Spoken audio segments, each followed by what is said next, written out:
most of the opportunity as long as it lasted. Who knows? The boss might be persuaded the female reporter was right. Later, when my career was derailed, I discovered that while I couldn't control what happened in my life, I could control how I let it impact me. The Greek Epictetus said it quite elegantly. Ask not that events should happen as you will, but let your will be that events should happen, and you will have peace. I must confess I only made that discovery after wallowing in depression and self-pity for a time.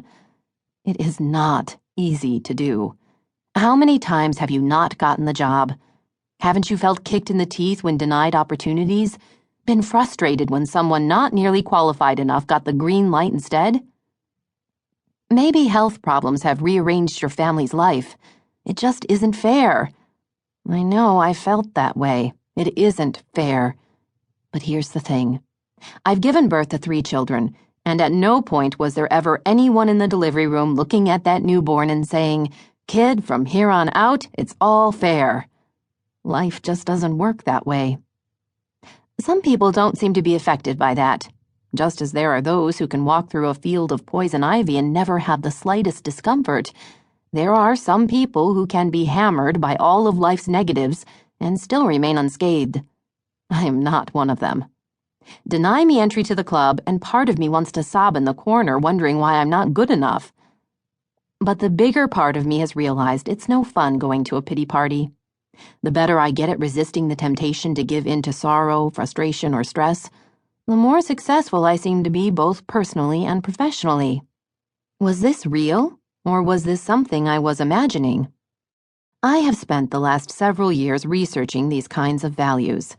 Gratitude, respect, resilience, and faith.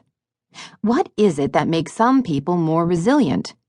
How are some people able to let the difficulties of life roll off them like water off a duck's back?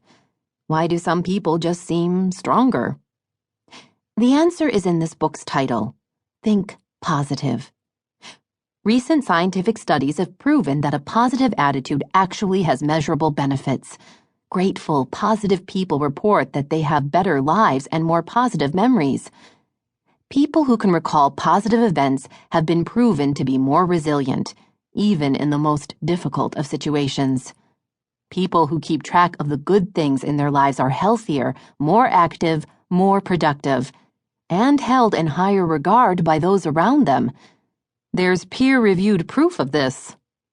What's more, people who are able to accentuate the positive are smarter, better able to make cognitive associations and connections.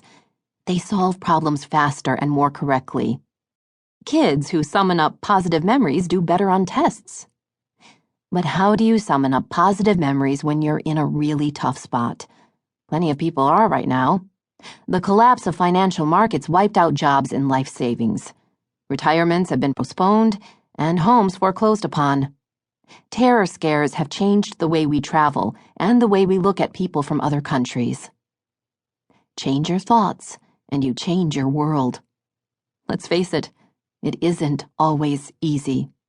When things aren't going your way, those peppy little sayings, count your blessings instead of sheep, when life gives you lemons, make lemonade, and if you see it, you can be it, are just plain annoying. Maybe they make good needlepoint pillows for the family room couch, but somehow when you're in the midst of a really difficult situation in life, trite sayings just don't help much. But this audiobook will. This wonderful new volume of 101 inspirational stories, Chicken Soup for the Soul, Think Positive, is filled with the experiences of real people living everyday lives with real problems. Yet they found the inner strength to overcome those challenges, or just ways to make their lives more meaningful. Their examples can help you find the keys to think positively, enhance your own life, and provide that little bit of motivation that will help you get over the speed bumps of life. In fact, the Tale of the Chicken Soup for the Soul series is a great example of thinking positively. I fell in love with the series when it debuted years ago, but I love the story of how it came into existence even more. I cite it often in speeches as a great example of perseverance.